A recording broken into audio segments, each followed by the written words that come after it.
hate rappers. Your bars is weak, you should drop the pen. I fuck these hoes once, then I fuck them again. For my pop in the pen, doing 10. When I was growing up needing a father. Instead I got a sack of weed and a revolver from this hustler who said, I see you living with your single mother and your little brother, and ain't no other way to get paid today in this motherfucker.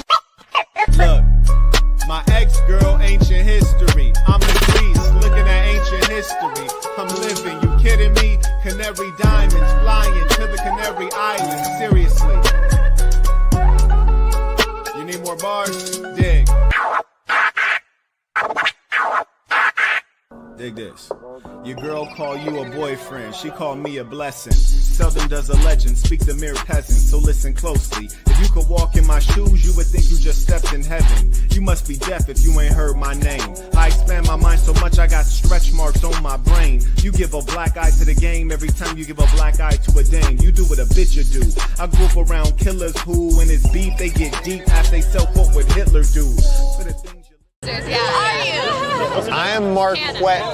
Nice to meet you. Okay. Yes. I am many things. Okay. I would tell you my real life, but you would swear I'm lying. I wish you could see this fine Hawaiian I'm trying to fly in. She said she got vacation time. I said, go ahead, take it off. She's sitting on the plane. She said, I love you before she take off. Daddy's home. It's the big homie.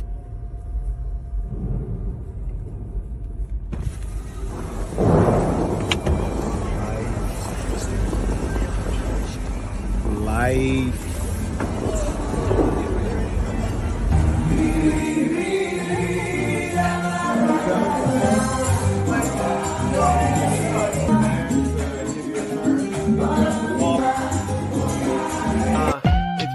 Find your girl, if you can't find your girl, that's cause she's on my nuts. In this crazy world, and I'm... You wish you had one of these gold watch, black face. I think it's Sudanese. I'm in Hanoi with two of these bad Vietnamese chicks. Like, who is he?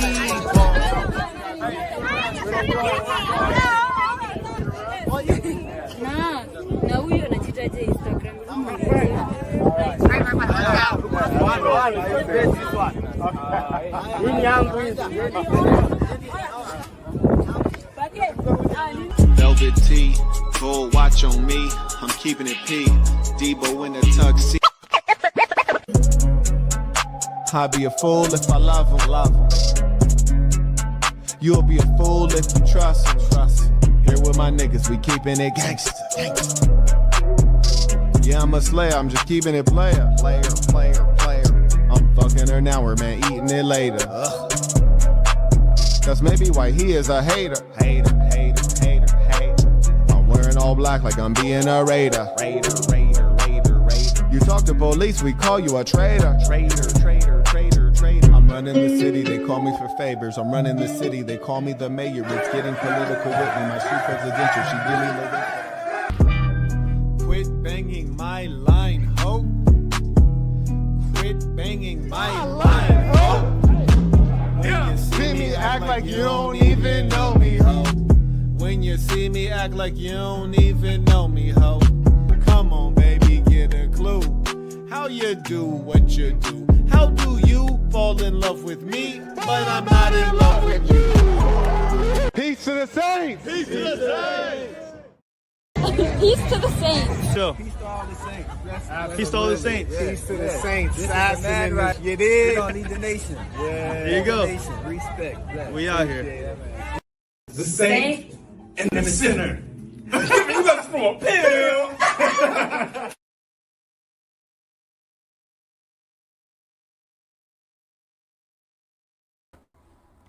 Peace of the Saints. Here we are, part 2, Jeffrey Epstein interview with Steve Bannon. Very educational, and despite the perversion of this individual, there is no doubt that he is highly intelligent and as a result has a great deal that we can learn from him. So let's go ahead and get after it. And by the way, as we go through the conversation, you can use the information in the description of this video to send in your support, comments, questions, tuition.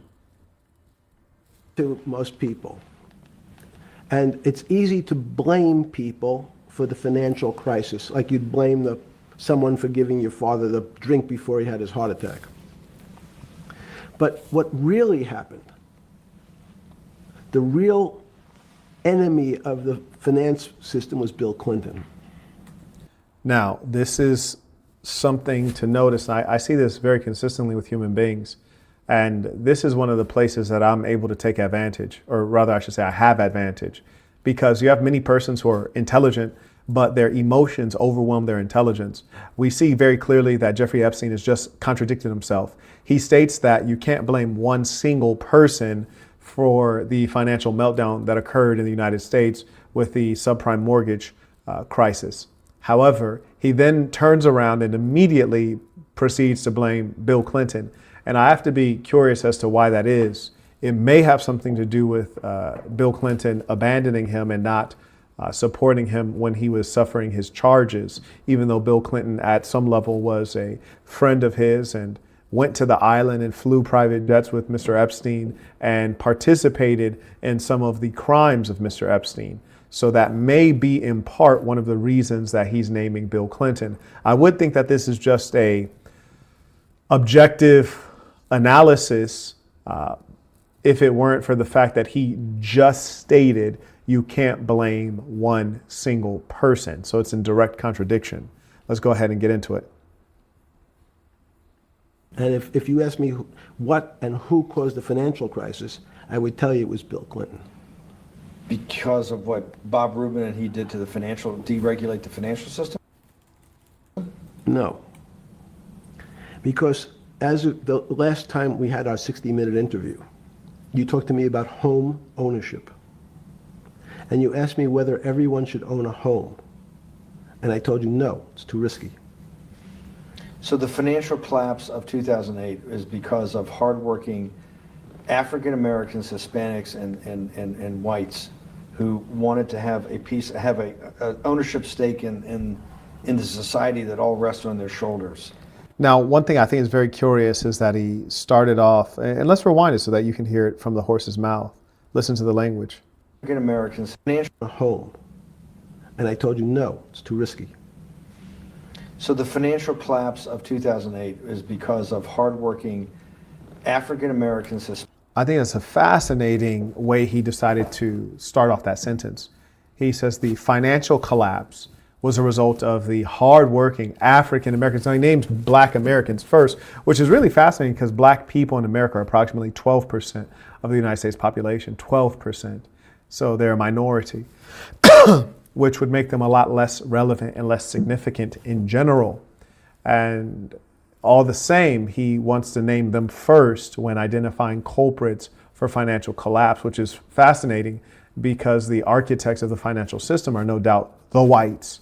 The controllers of that system are the whites. The legislators that regulate that system are the whites. Yet when it's time to assign blame, we name first the blacks, then the Latinos, and then lastly the poor whites, even though the whites are the majority and the controllers of the very system that collapsed. I found that to be very fascinating, and it only reminds us of the subconscious hate for a particular population, that this hatred just never goes anywhere. It's ever present.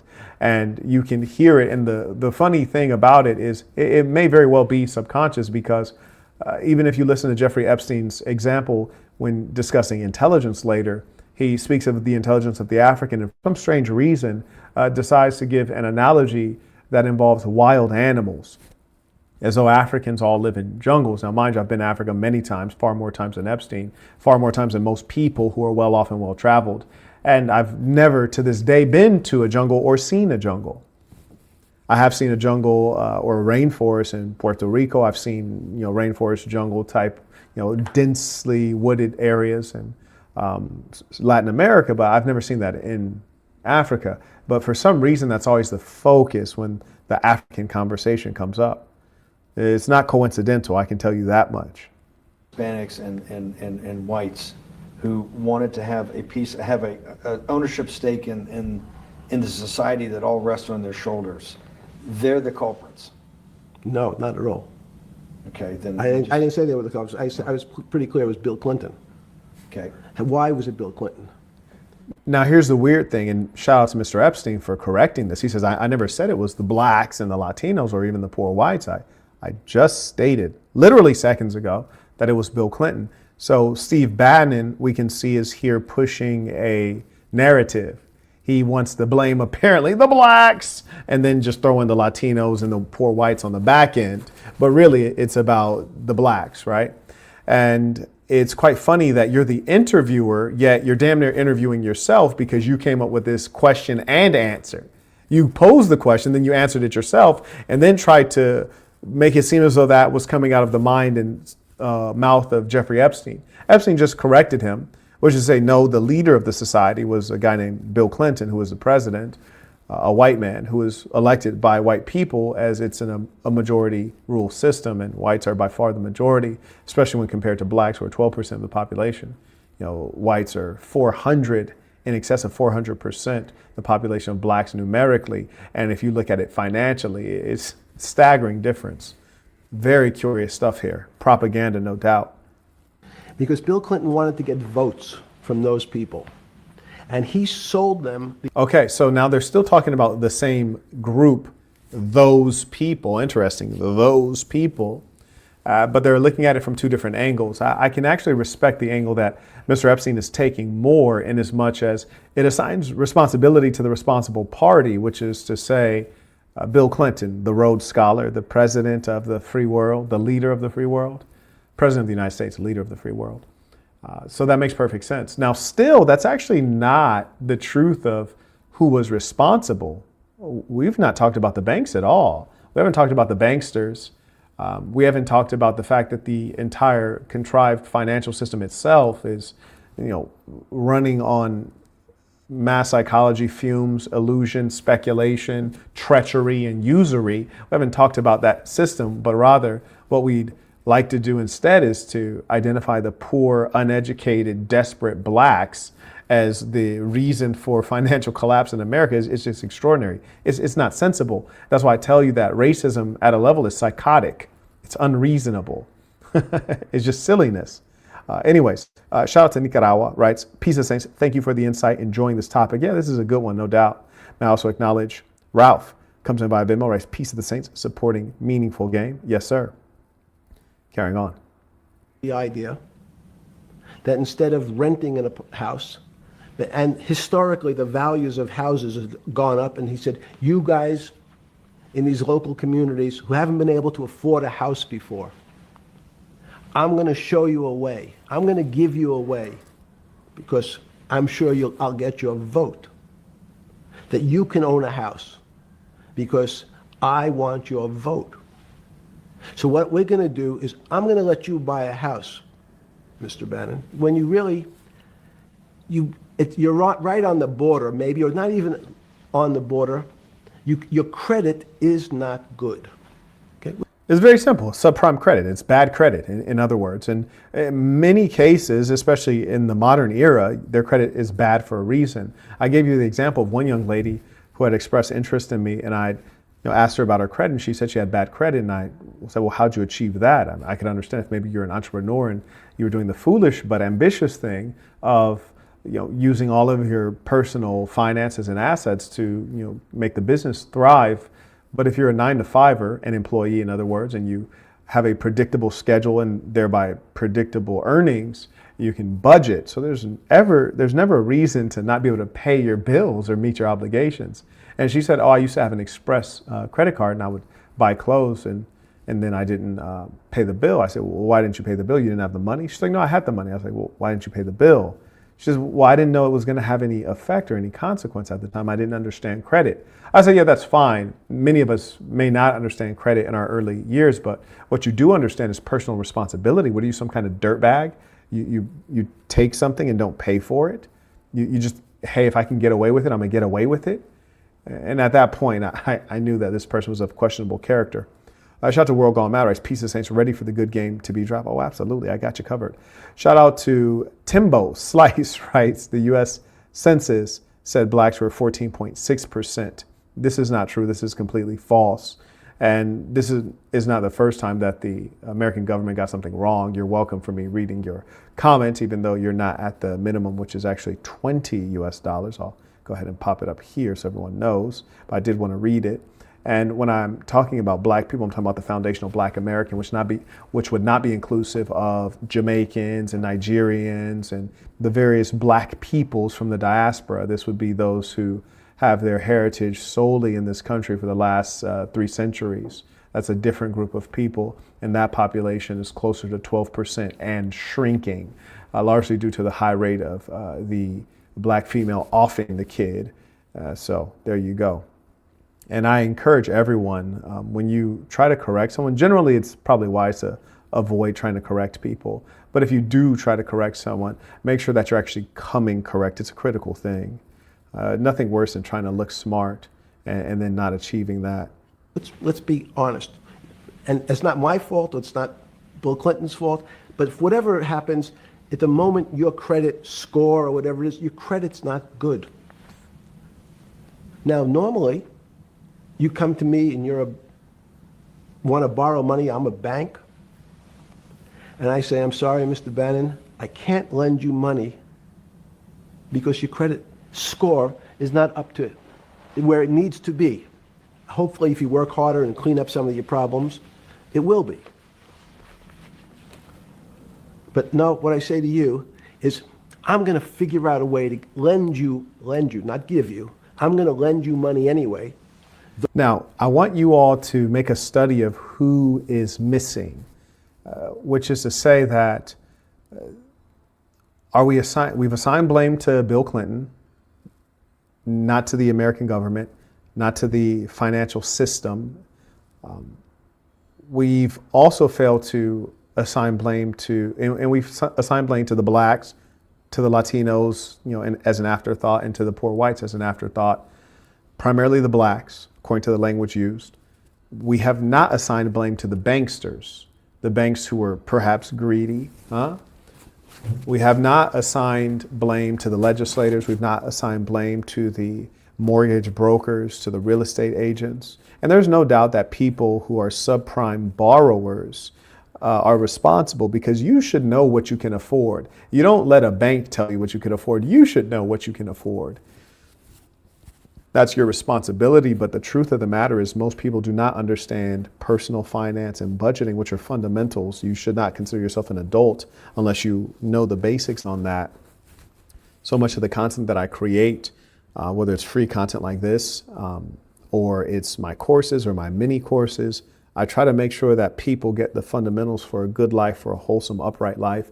I have a lesson you can find at thesasson.com, thesasn.com, click products. It's called Personal Finance. I think it teaches some other things as well, like 401ks, which is a part of retirement, IRA, talks about real estate, and just some fundamentals. But the most important thing is it teaches you how to allocate your monthly budget. And that's going to be something that'll last you over your whole life. It'll, in fact, save you. Though you don't have a good credit score. And don't worry, I'm going to get rid of the term that you don't have bad credit. Bad credit sounds pejorative. You don't want to be a person. Sounds judgmental. Yeah, sounds judgmental. No, it doesn't sound judgmental. It's just accurate, but I understand the sentiment that they're forwarding. And this is a symptom of a dying society. And the thing that is dying first is the American character, if it ever existed. But at some level, America used to be a place where we had a savings rate. People save money. Well, you have to be able to afford to save money. We were a country, and this is according to the data, not my opinion or remembering things better than they were. The United States was a country of innovation, a country that led the world, a country with where a person with a high school diploma could have gainful employment, where you could have a stay-at-home wife, and not only because of the economics being in order, but also the culture itself and the values being in order. This is no longer the case. And these are no doubt things that need to be addressed and fixed. But the truth of the matter is, along with all of those things, for those things to be true, you have to have honesty. Lies will always lead to destruction. And because we started lying about everything, we lie about Bruce Jenner being a woman. We lie about overweight women being beautiful. We lie about transgender athletes being appropriately placed into competition with individuals of the opposite sex. So because we have so many lies in the society, we're all going to suffer. And when we say that bad credit is subprime credit, we're using a euphemism which takes us away from the truth, and it makes it easier for us to do wrong. I've said many times that all virtue follows from honesty. And I agree with them here that there was a reason that this stuff was redefined. You redefined the bad credit as subprime credit, but let me also throw this out there for you. You've redefined a broken family as a blended family. How about that? There's no such thing as a blended family, it's a broken family. You've redefined a single mother to all these other things that they are not.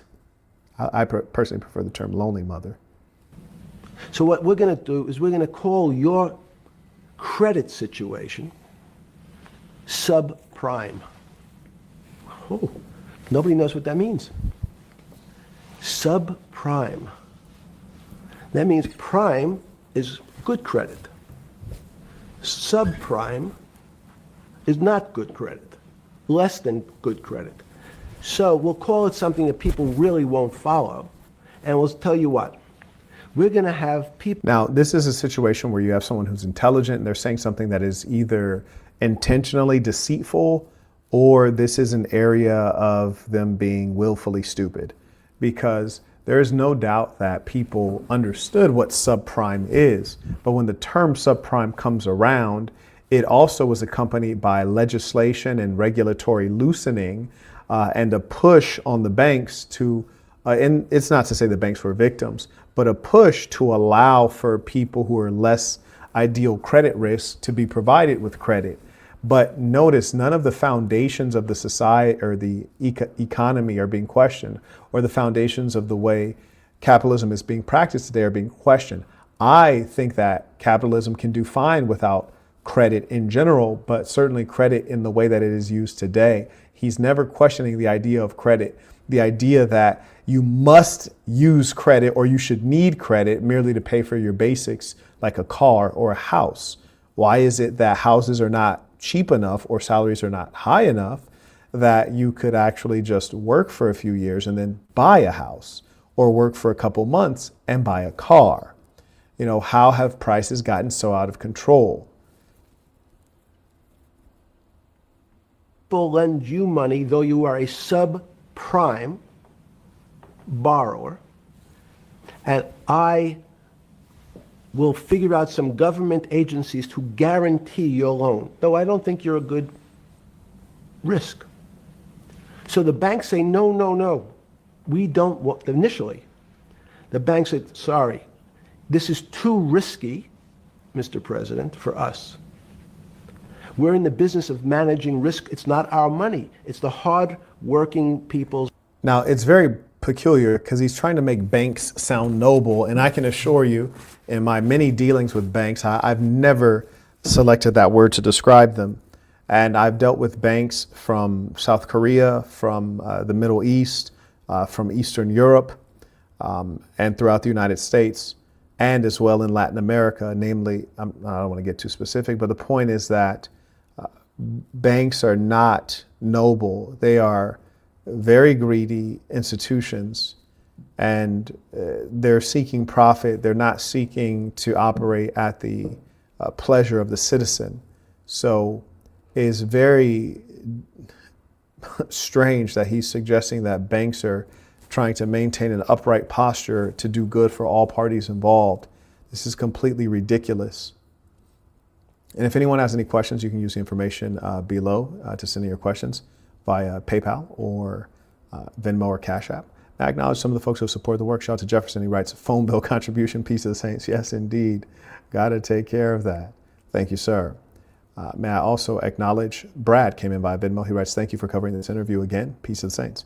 Absolutely. The members requested it. And so here we are getting after it. And thank you to the handful of folks who are supporting the work. It means a lot. Carrying on. Money sitting in our bank. We can't lend to people whose credit is not prime, You're asking us to lend to people who are subprime.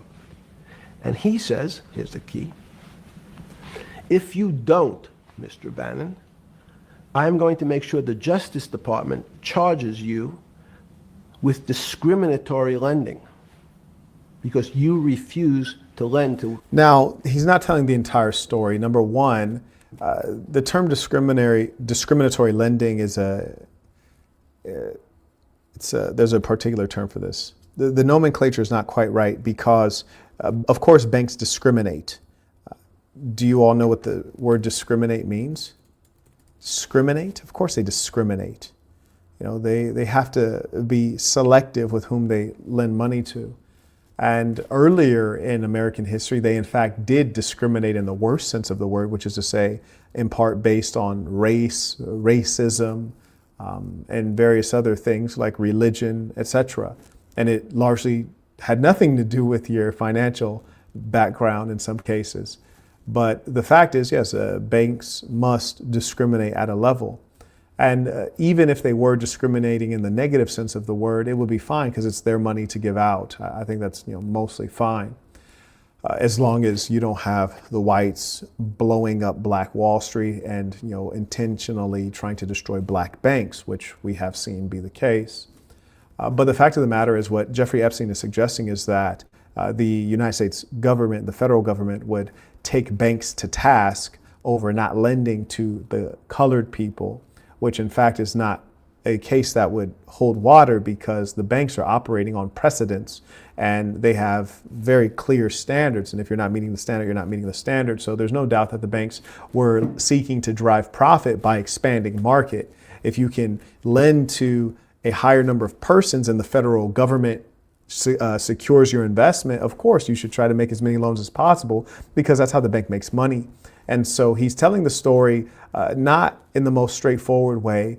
He's completely left out the character of banks, the nature of their business, their lobbying efforts, and the fact that the banks are essentially an extension of government like the media, and that they're pretty much always taken care of and subsidized and propped up by the taxpayer, even when they make risky and foolish decisions, whether it's prompted by the government or all on their own. And there's lots of evidence of that, especially the larger the bank is. The government tends to put out the false statement of them being too big to fail, which in my opinion is more communist than capitalist. My subprimers, in business terms, you should never lend to. But what we'll do is I'm going to form an agency called Fannie Mae and Ginnie Mae, just another agency names. They'll guarantee your loan. So don't worry. Don't worry. You don't have to pay it back anymore. Even though and maybe you don't even have to work as hard anymore. That's probably a harsh statement, but these players, these two big firms, Fannie Mae, will guarantee the fact that that bank will receive its money. Now, the bank says, wow, best deal in history. I refused to lend to Mr. Bannon, but now he has the big brother, his Uncle Sam. He went to his Uncle Sam, and Uncle Sam says, I'm guaranteeing it. The bank says, I want everybody. Give me as many people as you can give me, because Uncle Sam is the best credit in the world. Not only that, it's the United States government. We'll take it all. We'll take as much subprime as we can handle, because it's the best investment for the moment. It's a strange investment. Okay, now, so you see when the bank changed its posture and they wanted to profit from the situation, and that was the reality of it. That's when the problem exploded. And he did note that the government created, if you will, a safety net that allowed the banks to really go off of the rails and leave the responsible loan making that they were previously known for doing. I mean, responsible at a level. I mean, you still see them at the very top. You still see fraud, waste, and abuse with even Donald Trump himself is a great example of that. And the times he's filed for bankruptcy. When you get to those higher level deals, all of a sudden, the way the deal is made becomes a lot more personal and individual specific as opposed to abiding by written out guidelines. And that's how the banks end up getting basically defrauded by guys like Donald Trump. But anyways, now he's getting to the meat and the potatoes of the situation. Because it has politics that has inserted its way into the numbers. Politics doesn't belong in the markets, but now we're going to have, I want the votes, we'll make guarantees that you who can't get a house normally will be able to get a house from the bank. The bank says, this is the best deal in history. We will package 100, 300, 1,000 of you subprimers, and we'll sell it off to somebody else. And the whole system becomes mired in subprime mortgages. That's becomes the issue. What do you mean mired? What does the word mired mean? Supply, is a supply-demand problem? You get too much supply? No, it's a very good question. What does too much supply mean? Well, then you get the people, go back to your first question to me. Government leaders. Government leaders know if they're good, and they can do mathematics, they can balance their checkbooks. So certain people in Congress said, well, how do you value these subprime mortgages? The banks say we've been valuing them the same way we've always valued them for the past 20 years. The accounting firms, there's something in this country called GAAP accounting, which is a standard type of accounting. And we account for them the same way we've always accounted for them. If we paid $1,000 for your mortgage. So what Jeffrey's getting into right now, truth be told, is a little bit peripheral to the actual crux of the problem. The crux of the problem is that the banks were lending to people who could not, or according to their credit and their payment history and their income level, could not maintain the payments of the houses that they were buying. And it did some terrible things, not only in banking, but also in the real estate market, which is closely connected to the banking industry. In fact, the real estate market is where the banks give their biggest loans and the highest number of loans for residential real estate. Commercial real estate obviously is a big thing too. But anyways, that being the case, when you have so many people buying, you then increase competition for homes, which would in fact increase the price of homes. So it's actually quite a comical situation, a dark comedy. It's comical because let me show you the levels of problems and how one problem leads into another problem. And this is something that Mr. Epstein did not address, and he's kind of veering off of the core topic here. So if you don't mind, I'd like to add this to the discussion.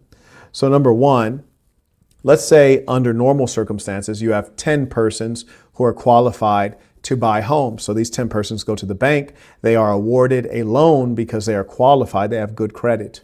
And so they go out on the market and they shop for 10 homes, and they're at some level competing with one another, which may cause price to fluctuate up or down depending on the level of competition.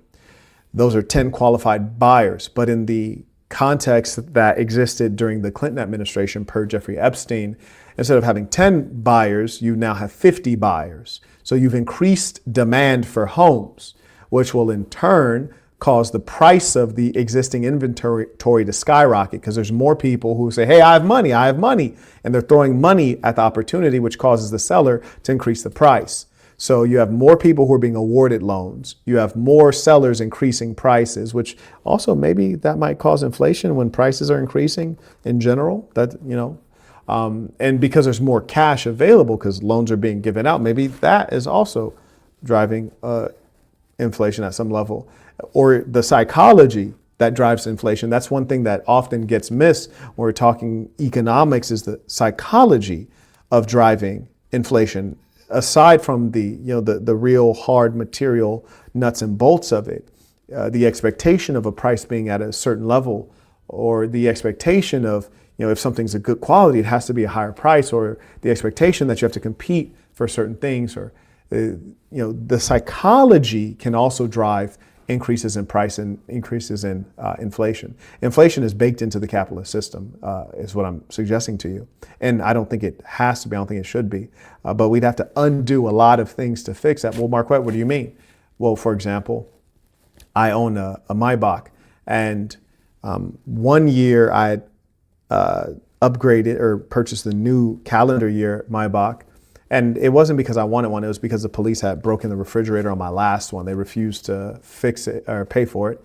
And when I tried to get it fixed, the parts were just unavailable, or the replacement refrigerator being sent from Germany was just taking forever. So I just bought another one. Also, I was moving to a different house. I wanted the car to match the house. So I bought another one. The difference between the, say, 2023 Maybach and the 2025 was actually very significant. Huge improvements in technology. It was very much so worth it. However, for many years, I've looked at the differences between the calendar year of a car, and the differences are almost non-existent. They're pathetic. It's maybe the shape of the infotainment. It's very minor differences. So it's not worth changing cars calendar year to calendar year. It's not worth changing iPhones calendar year to calendar year, because most iPhones don't have any significant improvement. Oh, this one has more memory. It has a better camera.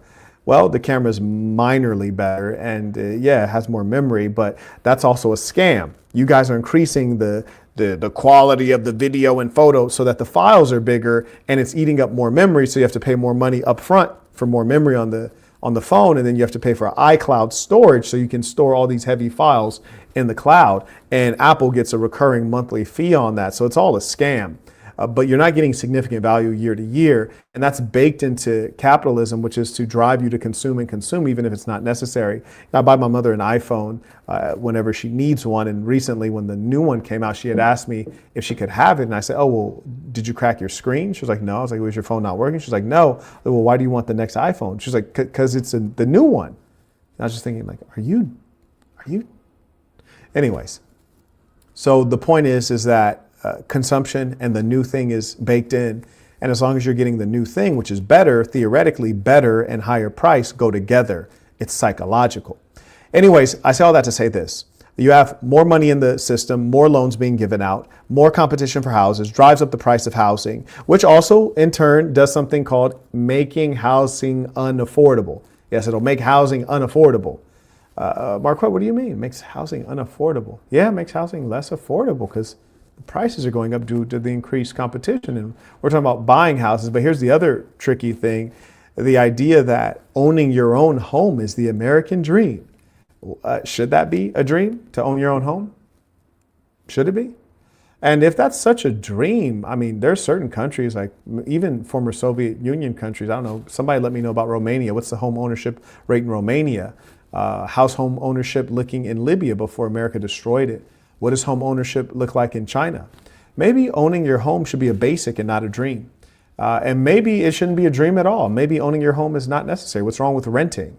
The only reason I purchased the Burton Plantation is because I want to build. I want to build an actual thriving community, and I want to design it. But otherwise, in terms of just having a roof over your head, it just is not necessary to pay for the home. I'd much rather call someone else when there's a problem at the house and tell them to come fix it, as opposed to me doing it myself. That's just me, though. Last night, when we put it on our books today, we're going to say its value is $1,000. Makes sense. I paid for it. What's its value? It's $1,000. That's what I paid for it last night. No. The Congress people said, that's not really a good answer, That doesn't give us confidence that you know what you're doing. Because what happens if you have to sell it tomorrow morning? Something's happened and you have to sell it. Remember, there's kinds of stress tests. Would you be able to value it at what you paid for it the day before? And Wall Street says, that's not the way you can think about this. This is crazy. We always value things at the cost from the day before. And they changed the accounting method. In essence, to say, not what it was worth yesterday, but if I have to sell, what would it be worth? That's impossible. So what happens is, well, this would have been a good time for Steve Bannon to intervene and say, well, is that impossible? Is that a superior way to do the accounting? And he mentioned GAAP earlier, which is like generally accepted principles in accounting. Generally accepted principles in accounting. Generally accepted accounting principles. GAAP, my apologies, it's been some time apparently. But the fact of the matter is that number one, yes, GAAP should be respected, probably, right? America has a developed capitalist system. We have the most well-regarded stock exchange in the world. We've been first in so many things. Our country is known for innovation and entrepreneurship, though these may be things of the past largely. But yes, I understand, path dependency. But I think it's worth Bannon as the interviewer saying, well, does that make sense? Does it make sense to try to value it at the going market rate if I had to sell a loan? Or if, mind you, banks sell loans. For example, I had purchased in fact, on the last 2 homes that I purchased, you buy the house using a loan from a particular bank, and then the bank will sell that loan to another bank. So this does happen. And it makes sense to question, well, why wouldn't we use a price or value that's one that respects the market? And there may be a good answer to this that Mr. Epstein can give, but it was a missed opportunity for Mr. Bannon to ask the question. And I think he didn't ask the question is because they both are on the same ideological side of suggesting that government invariably is bad, and certainly with regards to dipping into the market, and I tend to agree. But I think we just get farther away from the truth when the interviewer fails to ask such questions. Every bank now has to value something they bought yesterday at lower than they paid. Never before in 20 years did they have to do this. So something they bought at 1,000, on their books was 1,000, is now 990. That starts to, you asked the question about what did I start to think about. Something's 1,000 and 990, this person now has to value it at 980. When did you first start to get nervous, understanding Bill Clinton in all this? Did you change glasses? Yes. Okay. I changed shirt. I saw that black. Are you okay with the Yeah, great. I think we're gonna have all kinds of changes. I'm experimenting. Okay. When did you get a feeling? Did you ever anticipate, before it happened, something like 2008 could happen? No. How could that be? Because it's the word I can beat it to death, is that it's very much like would I anticipate I'll have a heart attack tomorrow? Unlikely. Was 2008 a heart attack or a stroke? Debilitating? It's a better, it was both. But why was it both? Because in fact, as I said, the blood was getting dried up in the system, and the head, which is sort of the central bank, wasn't working. So to some extent, it was a combination. It was a crisis. Did you see that building up over time? It's always been lurking in the background. I mean, if you have an older parent, would you say it's possible? Did you anticipate him having a heart attack today? No, you hope things are going to go better and maybe they'll fix it up. The system was getting too complex, and it wasn't based on derivatives because. Now, this is a very good point. He states that the system is getting too complex, and I agree. And the reason that the system gets too complex is because there always has to be something new, a new financial product. It's a derivative, it's currency speculation, it's the futures market, it's the commodities, it's the paper assets, it's the stocks, it's the cryptocurrency, it's the NFTs, it's all of the BS. And you guys may remember when NFTs first came out, I said this stuff is utter nonsense. And I even said, look how simple it is for any random imbecile to create market and defraud people with their own NFT. I said, hey, and I even held a conference and I said, hey, check this out. I will show you guys how to do this. I had Seth there, an engineer that I've worked with over several tech companies that have been successful. And we went through and showed you piece by piece. Here's how you mint your own crypto. Here's how you create NFTs. And here's how you get scammed. Which is to say that there are all these different financial products, and it's because there has to be something new for the consumer, new and exciting. No matter if it's a junk bond, if it's junk stock, if it's a SHIT coin, there always has to be something new, and so they have to create these more complex opportunities. When at the end of the day, we probably should have just stopped with the stock market and just left it at that, because the stock market at some level makes sense. You're buying into an existing company, although currently we know that there is a bit of a disconnect between how a stock is performing versus how a company is performing. And that already shows that the system is too complex, or it's not complex enough in the right ways. It has become gambling. And that is the problem. It's what people keep forgetting, and as I was just explaining, Wall Street and in many professions, including Wall Street makes it sound complicated.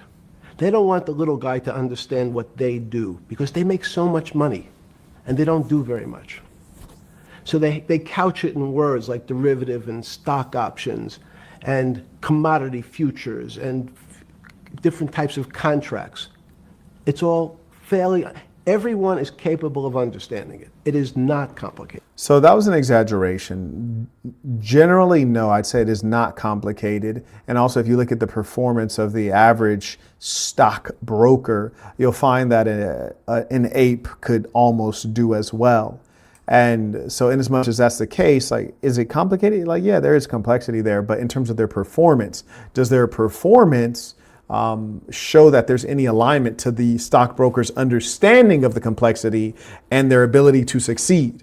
There's no major connection. Mostly you're getting fleeced when you're using these financial advisors and financial planners. It's all a scam, and they're often taking fees. Well, the question is, well, why would a financial advisor or a fund manager take a fee as opposed to a percentage of profits? Well, they take a fee up front to make sure that they always get paid, because the profits might not always be there, or the profits might not be significant. And that is a part of the scam, and it's institutionalized scamming. So I think Jeffrey is incorrect to suggest that and I'm not saying he's dumb or doesn't understand. I'm just saying that I don't think he's describing it well. What people on Wall Street do is simple. The system that they operate within is complex, and they do understand that system a lot better than most people. But despite understanding the system does not mean that they can manipulate the system, that they can control the system, and that they can thrive within it. They understand it, but they don't have as much ability to operate effectively within the system as they suggest. That, I think, is how it's best explained. But Wall Street, because they make so much money from doing fairly simple things, needs to make it more complicated than it really is. We had a very big recession in the early 90s based upon real estate and Japan basically imploding. Let's again, Okay. You had a recession in the 90s. I don't know what it's based upon. It's always interesting to look back and say, separate from there's certain triggers, like there, in the 70s there was a... What do you think it was based upon in the 90s downturn? It's clearly there was a huge downturn. No, I know there was a downturn. That's what I know for sure. That's a fact. Everything else is sort of speculation about why did he have that? I understand that, but there's some speculation that has 0% probability of being true, and there's others that have 90%. In the range, when you look at the range of alternatives of what could have caused it in 90, and what I'm trying to do is get you all the way up to 2008. Look, you're the smartest guy in the room, right? You know that. Do you think there's anybody... And when Steve Bannon says this, he may believe this, or he may be trying to butter him up. We don't know. There's no doubt that Jeffrey Epstein is bright. Now, unfortunately, being bright and being honest, or being bright and being a morally upright person doesn't always come together. In fact, I'd even challenge that. Being bright does not suggest that you're going to be any better of a human than anyone else. Shout out to Brad. He writes, thank you for covering this interview again. Peace of Saints. Actually, I might have already acknowledged that one. Nothing wrong with acknowledging twice. May I also acknowledge Heels In, supporting the work. Came in via Venmo. Shout out to Wayne. He writes, Peace of Saints tuition. Thanks for continuing this topic. You are very welcome. Miles writes, Peace of Saints. Thank you for your wisdom, Mr. Burton. Also, I watched your interview with Firehouse Studios.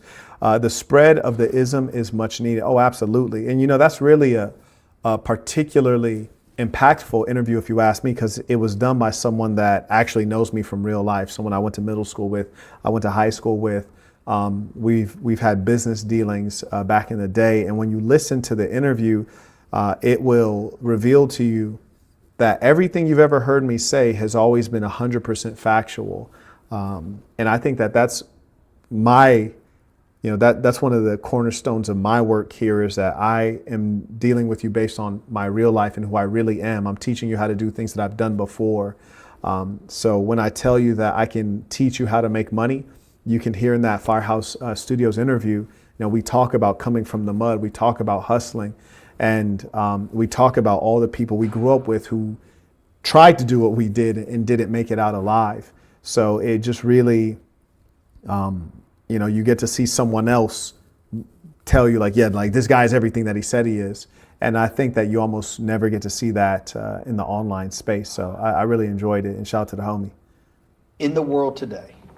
Oops, this is going to be a bad question. No, but do you think anybody in the world today, the Alan Greenspans, the Bernankes, is there any central banker you know? Now, this is really interesting because he's naming the names of people that are very well respected. People have had high positions, some of the highest in finance. People who are very well educated. So listen to what is said about these folks. Any partner of any Wall Street firm, any guy running a trading desk, and I would take it that would be, or anybody at a Larry Fink at BlackRock, Steve Schwartzman at Blackstone, the top 100 financial guys, and let's throw in a couple of Nobel economists, and let's throw in the best professors at Wharton, at Harvard, at Stanford. Do you think that there's anybody that understands money or understands the world's financial system as good as you? There must be. But it doesn't come to the top of the head. No. Now, the funny thing, and I really want you guys to observe this. As opposed to him saying something that might sound arrogant, he's been asked point blank, is there anyone who is as sophisticated, as knowledgeable, and as effective in high finance as you are? And then he says, there must be, which is to say, I've not heard of anyone. I can't name anyone, but I'm sure they exist. It's like a fake way of being modest, but also saying like, yeah, I'm the guy. I'm the guy. It's me. Okay, fine. Now that I've gotten that, let's go back to 1990. In that arc from the fall of the Berlin Wall to 2008. Good. We started with the implosion in Tokyo of the Japanese economy, Japanese financial markets. We had the huge run up in internet stocks, right? We had the implosion of that in 2000. The bankruptcy of Drexel Burnham in 90. Mm-hmm. Implosion of Japan, huge run up in equity markets for the internet, implosion of the internet in 2000, 10 years later roughly. Mm-hmm. And then this run up through the Iraq War and all that, the run up to 2008. Every 10 years it seems like we're in some sort of 10 years before the 1990s was the 70s. You sound like an astrologer. Okay.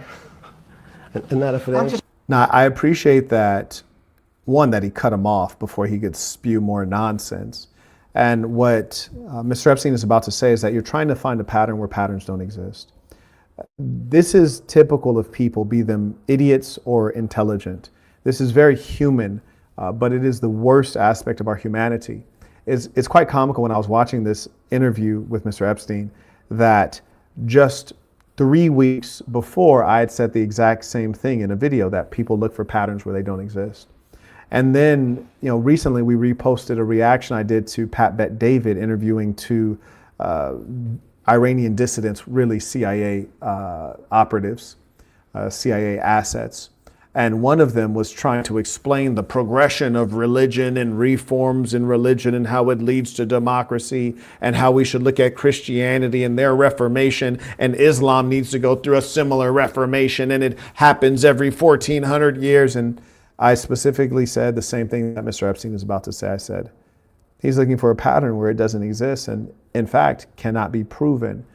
Sometimes you have to look at a given phenomena and study it for what it is. In trying to assess a pattern that doesn't exist, you will miss a lot, and you will also try to predict that which cannot be predicted. You will be victim of using a scientific determinism while having no science behind this determinism. And this is just very much so a pathetic thing, and it usually happens when your emotions and irrationality is driving you. It really annoys me, to be honest with you, because it's not a representation of someone being a fool, but rather it's a representation of our failings to teach character, to teach logic, to teach rationality to the American people. What can you do? But anyways, they say great minds think alike. That's one way to put it, but I'd also just state that there is only one truth in many instances. Sometimes in mathematics, there's more than one truth, but generally there's only one truth, and it's not that great minds think alike, it's that there's one truth, so they're going to say the same thing when it's the truth, if they can understand the truth. So I agree with you, a mathematician. It just seems to me a pattern of every 10 years. That's misleading. That's exactly right. Because people like to see patterns. People like to see patterns where there are none. So a pattern of a financial crisis every 10 years is just in my mind. Yes.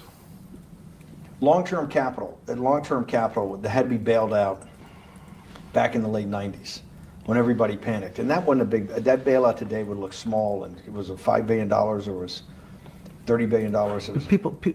Businesses fail all the time. But they long-term capital, the Federal Reserve stepped in. But I'm saying people go bad. Things go bad all the time. Yes, you're correct. The audience is watching this, the little guys, they go bankrupt all the time and nobody gives a shit. You know why? They're a little guy. But when long-term capital management goes bankrupt, or Bear Stearns goes bankrupt, or Lehman Brothers goes bankrupt, people care because it's an unfair characterization. Why do you say that? Because again, it's the complexity of the situation. If you think about you have a complex system. You have your body. Now, in fact, the little guy is my finger. This is. And Bear Stearns is your heart. That's correct. The banking system is my heart. There you go. The system, I can't risk my because remember, it's not only my. One thing I find to be very disingenuous is Mr. Bannon suggesting that he cares about the little guy, when Mr. Bannon, in fact, is not the little guy, doesn't have any friends who are the little guy. He's trying to sound sympathetic, and frankly, it's not. It's rubbing me the wrong way. It's very inauthentic, and I don't respect it at all. You haven't been able to name. Hang on. You haven't. Hang on. No, hang on. I was trying to hang. I wanted to see if the hang on worked. No. You haven't been able. You're not good enough yet. You're like junior wizard trying to do it. You haven't. Yes. I'll say, since we can't name another guy that's as good as you. Now, there may be a couple out there. You're not bragging. You're humble. It had to be sometime. Please tell me there was some time before you went to jail and basically got cut off from daily information in the summer of 2008, that you started to get very nervous. I want you all to take note of the fact that, among these people, there's a little bit of sharpness and being direct and blunt with one another, but there's also this underlying respect. Not one time did he mention what Mr. Epstein went to jail for, which I think is pretty important and critical. He doesn't mention it. We're over an hour. What are we? We're in fact exactly an hour into the interview, and he just hasn't mentioned it. I think that's quite a curious thing. Shout out to Yusuf, comes in supporting the work via PayPal. He writes, Saint, your message on Muslims not supporting the others that stand up for Palestine was 100% accurate and shows a lot of their traitorous behaviors of bloodsucking. You're a real G. Thank you. I appreciate you. Absolutely. Yeah, it's really funny because if all of the Muslims were, let's say, following the Deen of Islam or just had hearts, then certain things just couldn't happen. A Palestinian situation could not exist. Shout out to Dominic. He writes, Peace of the Saints tuition. Number 1, safe travels. Number 2, thank you for making a part 2. Number 3, this interview really highlights that it's highly unlikely that he took himself out. I don't know. Number 4, he writes, Peace of the Saints tuition.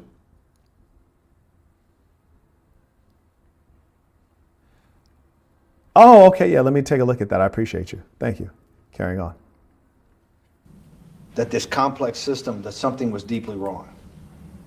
Okay, first, let's go back. When I say no one understands the system better than I do, it doesn't mean I You always understand. sound like a doctor. You're afraid he's going to get sued for giving a thing. Yes, You're not taking on any liability. There's no contingent liability here for your answers. No. But the word understand is the problem. Okay. I don't understand the system.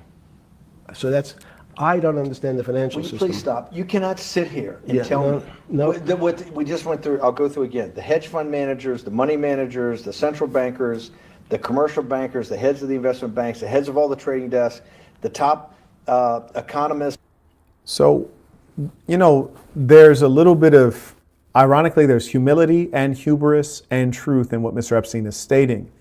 What he's essentially forwarding, and the truth is he's a math brain, and often you might find people who are engineers, though very intelligent, are not articulate. It is a rare bird that is both a good math brain, highly rational, but also has the ability to use language effectively and beautifully. Often we find that males will develop their math skills early, whereas females will develop their language skills early, and they'll struggle with mathematics. It's a rare bird that can do both at a high level. I say all that to say this. What Mr. Epstein is conceding is that though he does not understand the financial system in its totality, and it's impossible for a human to understand because it has such high levels of complexity, which are built in and added to all the time, he still gets it more than everyone else. And I think that's the important part. And I'll throw in the business school lectures at Stanford. Of all the top 200, 250, you can't name at the top of your head the guys are at least at your level. You have to understand it somewhat. No. Sorry. We all don't understand it. No one understands it. It's a miracle. It's that's part of the problem. It's impossible to understand. That word understand simply means if this happens here, that will happen there. It's predictable. Understanding means it's predictable. It's not predictable. That's the problem. In complex systems, that was the fascination. Is there a way to tease out some level of predictability? So even No, in fact, you would ask the question, it's a great question, which was it a stroke or a heart attack? Now, most people don't know that before they were going to have a stroke, they had a stroke. They just have a stroke. Do they understand why? In hindsight, you go back and you can make lots of explanations. It might sound good, and if you're talking to the working man, you're using language that he'll never understand. It's complex, so he, just like going to his doctor, he says he has a gastrointestinal problem, or he has diverticulitis, as opposed to saying, you had a stomach ache, you ate bad food. People don't like to say it in normal, everyman terms. The system had a stroke, and we don't know why. But you just, okay. Hardworking people, and there's a great... I think that was a really good metaphor. The metaphor is very clear and effective. However, if I were Mr. Bannon, I would ask him, is it possible that the stroke you're describing in the system is something that will always reoccur in the system, and the system, or shall we say the body, which is to say finance, broadly speaking, or the economy as led by the United States, the global economy, that it will always experience strokes or hiccups, but it will never die. Is that true? And then also, though you're stating that we don't know precisely why the stroke occurred, can we reasonably suggest that though there may be a multivariate explanation, there is one variable that factors more prominently than others? And in the most recent case that you're referencing, circa 2008, 2009, it was subprime mortgages. If we were looking in the 90s, it was a dot-com bubble, and the speculation and the the excess faith and ambition in dot-com, and maybe we're creeping up on an AI bubble. And maybe, though we can't explain it wholly, we can identify a leading cause. And maybe we can't prevent it, but in understanding that there's generally one prominent driver of the stroke, we can at least take actions around what will happen. I think those would have been more meaningful questions, as opposed to trying to get him to say something he's not going to say. He's not going to say that he understands the financial system. He's not going to say that there's a single cause. And so it seems though Mr. Bannon is really more so into badgering and can't accept what Mr. Epstein is saying. Social benefit, would you not agree, with having people having ownership in the system? When you say ownership in the system, it doesn't mean... Let's start over. Okay. Yeah. So flip over your phone too, because yes. I don't want anyone to see yes. on your phone. So maybe flip it down or something. Yeah, who knows what... Shout out to Nathan, came in supporting the work. Rice Peace of the Saints via Venmo. Appreciate you. May I also acknowledge, and shout out to Dominic, I just sent that to you. May I acknowledge Mr. Harding comes in via Venmo. He writes, tuition, the only thing I've ever heard about Epstein was in a sexually deviant way, which isn't surprising when the powers that be are trying to diminish your name. I was unaware that he was an intelligent guy. Where does this component come into play in his story and why? Well, the reason that he was able to position himself among prominent people, alliteration positions anyways, is because he was successful in high finance. He actually was a math instructor in New York, and he was able to do very well with paper assets, and then he started managing other people's assets, if I recall correctly. And this put him in some powerful circles, and people viewed him to be a savant.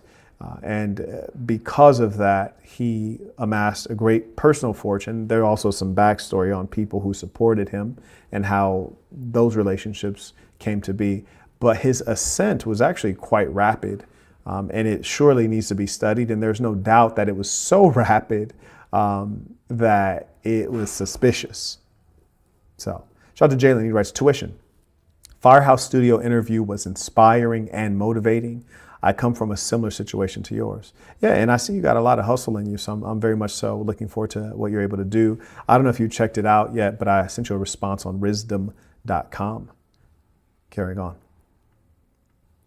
The fuck comes up with that? That's correct. Which one has sent you? KSA. I can't not believe I've got the magic moment when you're in fucking prison or jail, wherever the fuck it is. It's in crazy. Solitary. Now, there's a funny part to that we missed, which is said. Go ahead, tell it. The funny part is what you asked me. Is there anything funnier than that?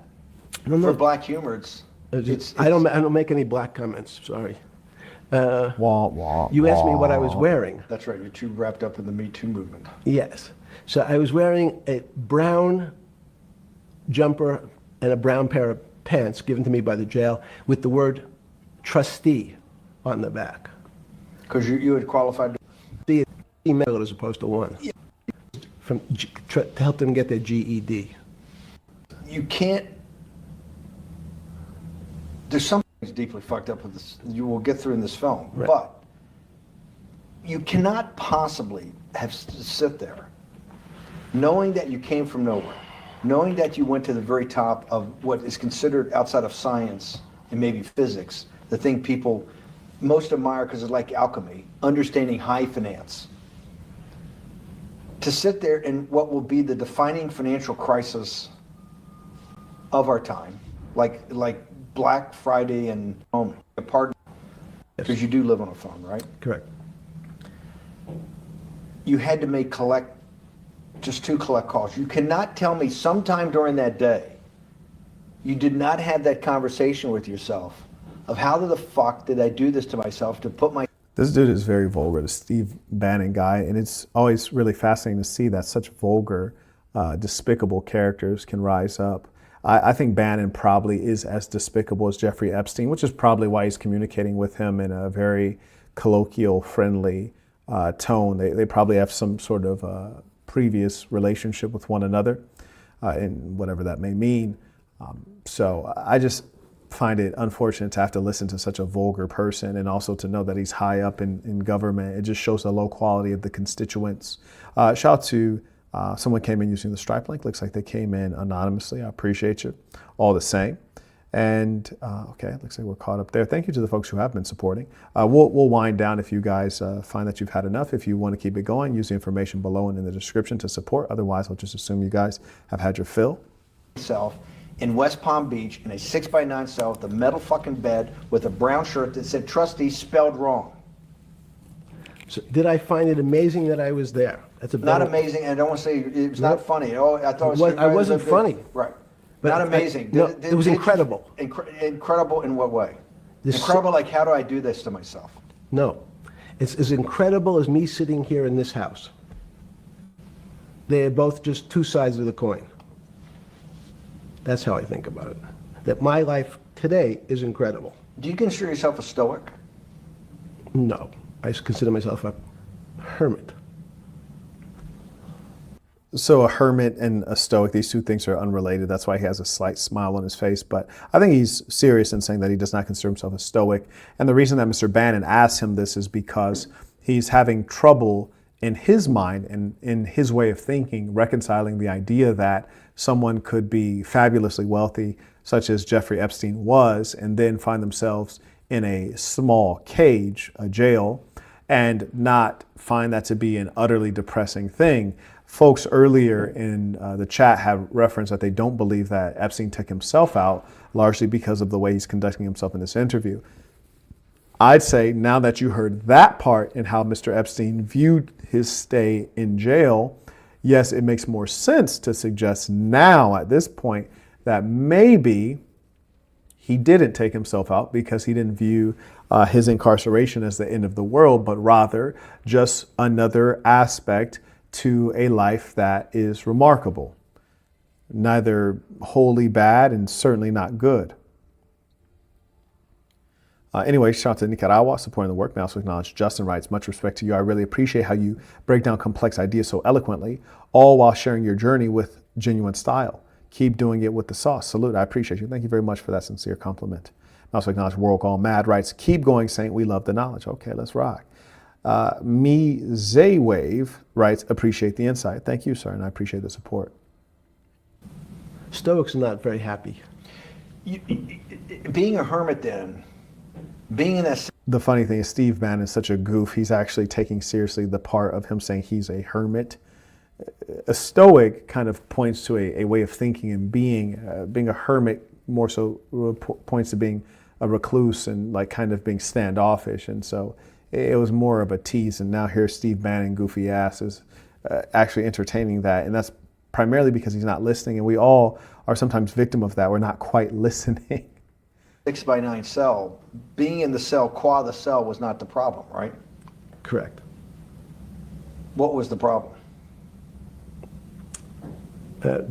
Eating the almond joy bars. Because you couldn't eat the food. No, right. And but remember, my life is. Did that ever strike you that I can't eat the food because somebody might have done something to it? I gotta live off an almond joy bar, one a day or two a day or whatever. How many ever sneak in a day? No sneaking in. Your one almond joy bar, it did not hit you at some time? How the fuck did I do this? No. Now, mind you, this is the fourth time that Steve Bannon has basically said, come on, man, give me some emotions, man. Let's go back to the spring of 2008. Were you so wrapped up in your personal issues at the time you were not spending enough time on the financial markets, or were you deeply involved in the financial markets like you normally were? No, I was involved. And you so we're saying that the smartest guy in the room didn't see it coming. No, of course The not. bankruptcy of Bear Stearns, you just thought was a Bear Stearns problem. You didn't see it as systemic. I know you keep harping on it, but it's not. Because you're a mathematician and understands systems. It seems that anybody that understands that they had a systemic problem, you would at least be the first on the early search radar. If you're not going to see it, then I'm really afraid, because that means that I always assume there's at least a set of guys out there that have some sort of sense that something's not right. Imagine the guy who has a stroke or had the heart attack. When you ask him, did you feel funny the day before? He's going to tell you, yeah, I didn't feel right. Something was off. I didn't feel right. I had my stomach was right. I felt a little dizzy. I felt a little weak. But if you asked him that day before, do you think you're going to have a heart attack tomorrow? He'd say, no, I just feel a little weak. I'm a little dizzy. My stomach hurts. So these systems, and that's the issue of complexity. What complexity says is that, in fact, everything seems to go along, and people have seen it. One of the great examples of complex systems is sand dunes. Bro, about to get deep right now. But I actually find it funny that because Steve Bannon won't accept his answer, Epstein is now about to give yet another analogy, which I just don't really want to hear, frankly, because I think his answer was fine. This was a question that he actually answered. He's not going politician. He's answering accurately. And I think it's at some level Mr. Bannon's inability to understand that limits, that kind of stops him from accepting the answer, or his idea that you must agree with me and my perspective. And so Mr. Bannon, as opposed to being a questioner and getting an answer from an interviewee, He more so is a questioner. He has a couple hats on at the same time: questioner, journalist, propagandist, ideologue, and he's wanting to hear a specific answer. And it's actually quite annoying, and it really degrades the quality of the interview. In fact, the sand keeps building up. People have seen some, and all of a sudden, one more sand drop, Grain. and all the sand starts running down the hills. That's the way I see the financial markets. When you funded Santa Fe in the early 90s or late 80s? I believe it was early 90s. I can get back to you. But early 90s, Santa Fe was funded for the study of complexity theory. It was math. So let's back up. So why did I buy a ranch in New Mexico in 1993? So that gives you some sense. So I would have funded it in 1990. Los Alamos, which was the high energy lab up in New Mexico, was losing all its scientists. And Los Alamos, it was where Oppenheimer and where a lot of the nuclear weapons program, the bomb. That's when the Manhattan Project. Manhattan Project Yes. was Yes, sir. at Los Alamos, and you bought your property out in New Mexico to be near that? Yes, because the scientists were going to be, they cut the funding for high energy physics. But the people who worked in Los Alamos would still be in the Santa Fe area. They cut that because this was the Cold War dividend, right? I don't remember exactly why. It was because, again, people thought that physics and high energy physics really wasn't that important. Because that was about nuclear weapons.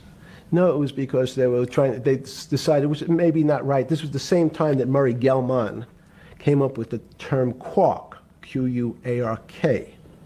He picked it out of an old poem, the word quark. But it was mysterious. So they were starting to understand in the 90s that in our world of the physics world, there was things that were just unexplainable. They called it strange things. You gave it a name. You gave it some characteristic. It had a color. What it was. Just like the financial system. And you wanted to investigate that? I wanted to see if we could build tools so others smarter than me could help investigate it. And that was to do study in this type of... I'm just going to simplify a lot of this stuff. Obviously, Jeffrey Epstein is a lot older than most of us watching, and that allowed him to live during some fascinating periods in human history, and probably every period is fascinating because you're there, right? If you're there, it should be of some interest to you. But he did live during the Cold War, which it was a technology race, a weapons race between the Soviet Union and the United States of America. And again, this is just the same nature of the Europeans, super violent and dedicating so much of their brain power and finances to creating new clever ways of murder, mass murder.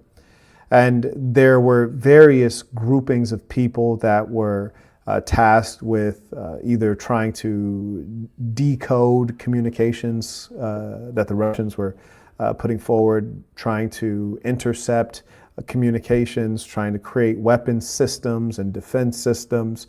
And many of these people were some of the most awarded persons in their fields, be it physics or fill in the blank, linguistics, etc. And so it sounds as though Mr. Epstein was trying to organize his own dream team of those who are intellectually gifted by positioning himself near them. And also he obviously had the funding to do this. And so he clearly is a person who could have been a great asset to America and humankind, or could have been a very dangerous character to America and or humankind, in as much as he was organizing these gifted people who could assist in creating technology that could be used for good or for ill. And the unfortunate thing is that when we observe technology in the hands of the white ruling class, it usually seems to not go so well, i.e. Hiroshima and Nagasaki. But again, we have to constantly ask ourselves how he ended up at the epicenter, and if he was supposed to be there, if it was by chance or by design, and who put forward that design. Is it one particular country in the Middle East that did that? Who positioned him there? Is it by chance and by merit? Because if I recall correctly, he does not have much in the way of letter and degrees. I don't think he has any degrees from any of the institutions of higher learning that we respect. I think he may have spent some time at NYU. I don't think he has a degree there, and so he has been called a mathematician, but I'm not quite sure that he is a mathematician in terms of being degreed for that. All very interesting things, and certainly in fields like physics, having degrees is very important. It really gets you in the door, and it's important to be in the door. So the question is, how did he end up in the door without being able to use the passcode, so to speak, that opens the gate? Can these areas of strange things be described by some form of mathematics? So that's what I'm trying to get at. The foundational thought, the organizing principle of Santa Fe Yes. in the high physics lab at Los Alamos, Right. which had been the headquarters of Manhattan, and the Trinity Project, right, the bomb. Yes. So you're talking about the elite, the high priest Of physics. of physics. Yes, sir. Which high priest of physics, some subset of that is also mathematics. Yes, they're both similar. Project out. One of the tools you want to do is to make sure that in this complex system, the finance system, I'm doing a lot of this for philanthropy and a lot for the good of mankind, but also to be able to understand this complex system, the most complex. You know, shout out to Mr. Epstein, because sometimes when you're talking to someone who is either generally speaking less intelligent than you are, or specifically in a given industry or pursuit or vertical, less knowledgeable or less capable within that narrow slice of the human experience, it's frustrating because you have to repeat things, you have to elaborate, and you have to break things down, and you have to elucidate, and it's just exhausting. And so shout out to him for having patience. I mean, really, I'm even a bit exhausted with Mr. Bannon's badgering and questioning. Shout out to Wayne, comes in via PayPal. He writes, more tuition for the detailed breakdown. Please keep it going, sir. May I also acknowledge Carter comes in. He writes, Peace of Saints. I was not notified of this live. What a surprise. Yes, indeed. And don't worry, I'm going to, I have a lot of travel this month, and during these plane rides when I come up with my best ideas and strategies. And I'm looking to change a lot in what remains of 2026. Shout out to Pawan, improve, I should say. He writes, Peace of the Saints tuition. Yes, we have to try new strategies. Shout out to Mr. Mohammed, writes, Peace of the Saints, appreciate the wisdom. You're very welcome, and I thank you for the support, the ongoing support. Shout out to Mr. Ignatius, comes in using the Stripe link. Carrying on. Outside of maybe our body, of the financial world. Yes. Did they create tools, or were you smarter in than the mid-aughts, 15 years later, than you had been then because of work that was done at Santa Fe? No, it was great. But in fact, most of the money, most of my philanthropy in the area of, can you describe things that appear to be unexplainable by mathematics, and can you fund people who have new ideas? And unfortunately, when someone thinks they've been able to, there was a man, Stuart Kaufman, when they think okay, I figured out how to be able to predict the unpredictable, what appears to other people to be unpredictable. But my system, in those days it was called genetic algorithms, can predict what things will happen, and they all want to make money. So they use their systems to try to figure out, they know they have figured out the way to make money because they figured out the unexplainable. They try, they go bankrupt, and we start again. So with a cold view, what I've come to realize is that the attempt to mathematize, formularize, or what in your prior work, to understand what really is, in today's world, still unexplainable, is impossible. They're miracles. Your first head of... One thing I think is quite curious is that the phenomena that he's saying, basically he's describing a phenomena or a happening or the existence of something, be it a living being or an occurrence, what have you. They're being very non-descriptive, perhaps intentionally. They're not saying what it is. I think that's worth noting.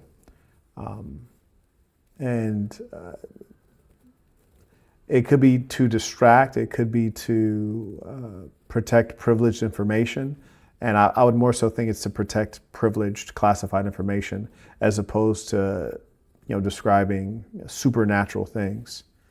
because there's no doubt with all of the scientists and mathematicians that he's engaging, those who have operated at a high level with high security clearance, it's highly unlikely that they're like trying to figure out the secrets of the universe, as opposed to making, you know, advanced weapons tech and spy tech and things like that. Santa Fe was Christopher Langdon, I think. Langdon from Australia. But Murray Gell-Mann was the funder. He was the rock. Yes, he was the rock. He was a Nobel Prize winner? Yes. Yes, and a wonderful guy. He came out and helped us with the Biosphere 2 project. He came with Chris Langdon. Yeah. Chris Langdon was the operator, the day-to-day guy. Chris was doing artificial life. Right. Murray tried to lead his own artificial life. Yes. When Chris came to Biosphere 2 for the first big conference we had in 1994, he was one of the most impressive guys there among all the world's elite. Kew Gardens, the Lawrence Livermore Lab, the labs at Sandia, you know, all the major universities, Lamont Doherty, all the big Earth observatories, Woods Hole.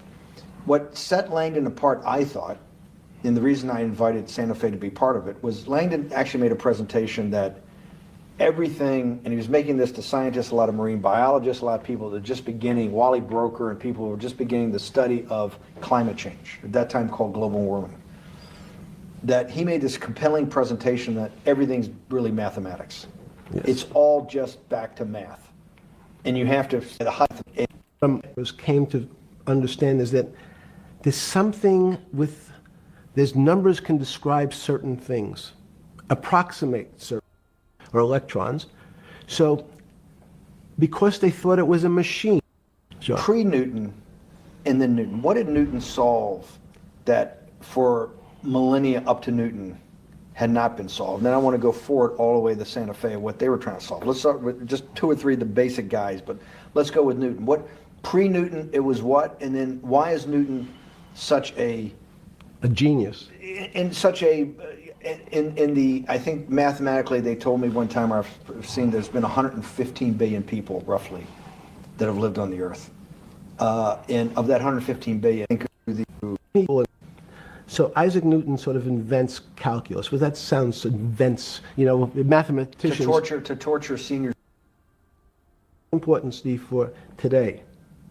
Because most of the science up until today was things that are starting to approach the limit. You were taught in high school that. Okay, I want to go back to Newton. Why is Newton such a big dividing line in mankind's history? What is it about Newton? What is it about what he's trying to solve? What did they not know? Miracles. Not magic. Magic has a bad connotation. We don't believe in you don't believe in the spirit or the soul. That's what animates people, is your spirit or your soul. That's what have you ever seen someone die? When they die, their spirit leaves. Their soul leaves, no question. So there's no question to you about no that. Question. There's no question to you that there is some animating life force within us that leaves when you're dead. Yes, in fact, I refer to the soul. Obviously, there's certain the questions in the past, even because during people would normally think you were soulless. So to have you talk about you actually believe in it and have done some thinking about it is pretty shocking in its own right, isn't it? Well, again, mathematics, Leibniz thought. You know, shout out to Steve Bannon for keeping it a bean. Apparently, that was quite funny. I really wouldn't get into this conversation about the soul and all of the other associated nonsense. But I would have quickly, before exiting, asked him, do animals have souls? Because you talk about animate beings or sentient beings, you know, like, do animals have souls would have been my question, because he talks about dying. So if like a cat dies, do you see the cat's soul leaving its body? Or do cats not have souls? And even if they do, what's the relevance of all of this? Not much. So I would have carried on. See if there's anything else interesting here. I can see them because my eyes, a physical system determines that the walls are there. You, with Murray Gell-Mann, you founded, or with the original donor, and had the idea of Santa Fe Institute. In 10 or 15 years later, that effort to study the complexity of systems mathematically. Yes. Was It's a essentially total failure. A Yes. total failure. Total failure. Why is that? It's the failure of science because, in fact, if to some extent science doesn't describe romance. I don't know why I'm attracted to somebody. I don't know. People are attracted to each other, and everyone has the same feeling. They've seen someone walk in the room, and they say, "Oh, that person gives me a creepy feeling." Science has tried to describe. Science doesn't describe what creepy feelings means. They just know it's a creepy feeling. I think women, as I said the last time, You know, there's no doubt that math can describe a lot, maybe everything, but the real question is, does it need to? And I just find it that, like, people sometimes are so deep into what they're into that they try to describe everything with relation to their current obsession or field of study. And frankly, it's just a bit silly. Shout out to Animal. Writes, much love, Saint. FBA, Peace of Saints, absolutely. Carrying on. have an intuitive sense. What is intuitive? They have intuition, they have feelings, and they're able to deal in the realm of things that men, especially men like myself, find unexplainable. They have women have intuition, men see things a bit differently. Men want to. See, then you'd have to ask him, well, do women have intuition? How do you know that? I think he's just taking something that's common in the speech culture, taking an assumption and then working from that. And I think it just sounds silly. But it looks like he's about to talk about black people soon, so let's hear a bit about that. Less intelligent than white people. There's not one form of intelligence. It's not mathematical intelligence. There's emotional intelligence, this kinesthetic intelligence. You know, there's this argument that I reject that black people are less intelligent than white people. It's not true. We know, for example, that if I was in the... So one thing to note, I agree with what he's about to say, and I disagree with what's about to follow. And again, this is that subconscious fear and hatred mixed in. Oh, it's a nasty cocktail. But anyways, there are different types of intelligence, no doubt. There's some people who have intelligence in their body, the way they move their body. Look at Michael Jackson dance. It's a certain kind of intelligence in terms of controlling and manipulating the body. There are other types of intelligence. There's some people that are very strong with their skills in language or language acquisition, but their mathematical ability is non-existent or largely non-existent. So there are different types of intelligence, and then there are different levels within a given intelligence. So I agree with him there, and that's not just our opinions, that's documented. Now what he's about to go into is his opinion, and I think it's actually quite silly, but this wouldn't make him unique. Forest, and I had to run from the lion or figure out a way not to be eaten, and my competition is a local African. I'm the one who's getting eaten because they have the intelligence to deal with their local environment. So it's just different. It's not better, it's not worse, but there's many differences amongst different. Now, again, it lets you know that he's still operating off of 1950s stereotypes about Africa. And obviously, many of these were created out of, let's just say, from a basis of ignorance and intentional racism. But it's quite sad that it's penetrated his psyche so much that he doesn't even feel like a fool using this particular example. It's like, I don't think Africans are dumb, because if Africans were dumb, they wouldn't know how to escape lions and tigers and zebras. So if I was out in the African Serengeti or in one of them jungles, I would be considered dumb because I wouldn't know how to get away from a lion or a baboon. It's wild. Honestly, it's wild. Types of people. And so people have different intelligences, and they excel in some intelligences usually and less so in others. When did it come to, because the world of high finance is a world of pure reason, or is it a lot of emotion and gut checks and on trading desk and central banks when these decisions get made? Is it that high church, like the high church of science of high energy physics, or is it as much emotion that comes in as much as the mathematics and the reason? It's a great question. I think if you talk to really experienced and successful traders and you ask them how they know what's going on, they can't give you an answer. They don't know. They feel. To the first person, I had no money. And I said, how much money do you make a year? And he said, $400,000. I said, impossible. I'm making $10,000. That's probably more than your family had made in its entire existence. Yes. And he makes that in a year. I said, what do you do? And he said, it's too complicated for you to understand. Which is what the main thrust of Wall Street people, they want to tell you it's too complicated. Because if you understood that that person was simply, he had a brother-in-law, in fact, in this case, who ran the pension fund at General Motors. His brother-in-law would call him and say, buy 1,000 IBM. He'd hang up the phone, he'd write it out on a ticket and walk it to a window. That was his entire skill set. Hello, write what my brother-in-law says, walk it to a ticket window. Give me an example when you're on the trading desk in the early days of. Now, this is actually really important, and I want to break this down for you guys. And some of you still won't get it, and that's okay. I just don't want to hang around you. The gentleman states that he encountered someone who was making a lot more money than him. And he asked this fellow, what do you do? And the guy said, oh, it's complex. You wouldn't understand it. And then Epstein eventually found out that, no, actually, it's not very complex. Well, the guy was gatekeeping.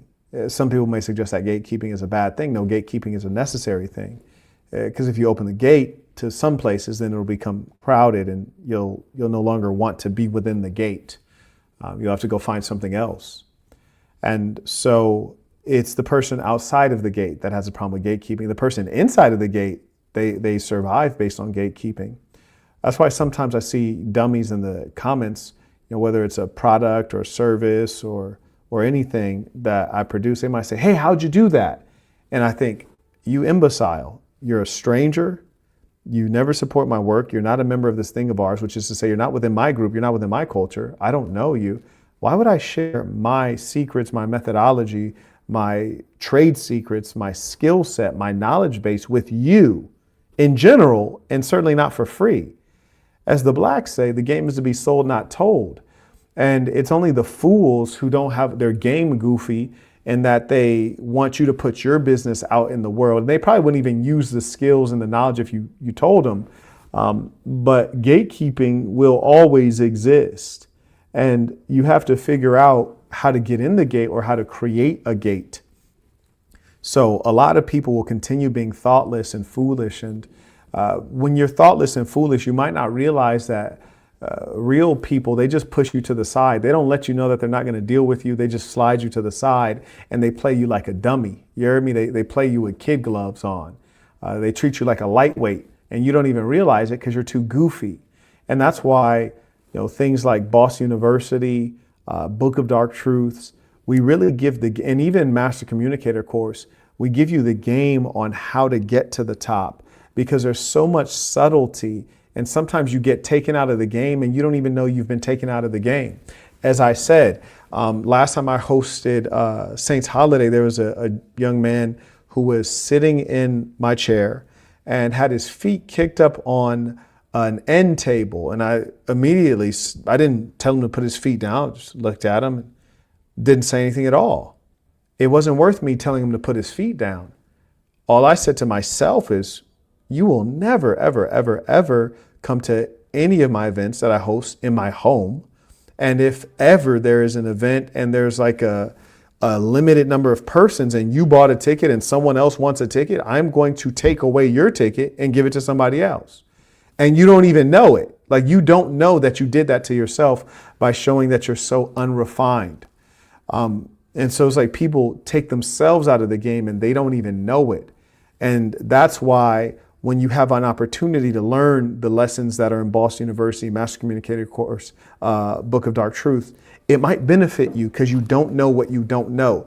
That individual is sitting there comfortable as hell, cool as hell, having a good time with his feet kicked up on my end table, and he's taking a L, but he feels like he's experiencing W. Do you know how challenging that is when you start bumping up against a glass ceiling of some sort and you don't know why it's there, who's putting it there? I promise you, half the people that are limiting you and holding you down or screwing you over in this world, many times it's because you created that situation, but you don't know who they are or why they're doing it. That's the worst situation to be in life.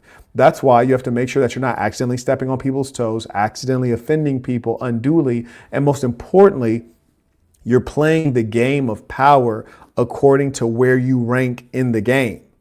Like if I was at someone else's house and they sit down on their couch or their chair and they kick their feet up on their coffee table, you could bet your life I'm not about to get that comfortable. I'm not going to kick my feet up on his coffee table, even if his feet are on his coffee table. Why?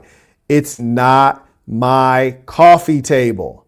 And I have better manners than to do that. I remember one time, and before we get on, when I was in high school, we were at the little homie's house, Brian, and he's black. His mother and father are black. So it's me, Brian, the homie Ryan, and this little broad I was dealing with named Tiana, gorgeous little female.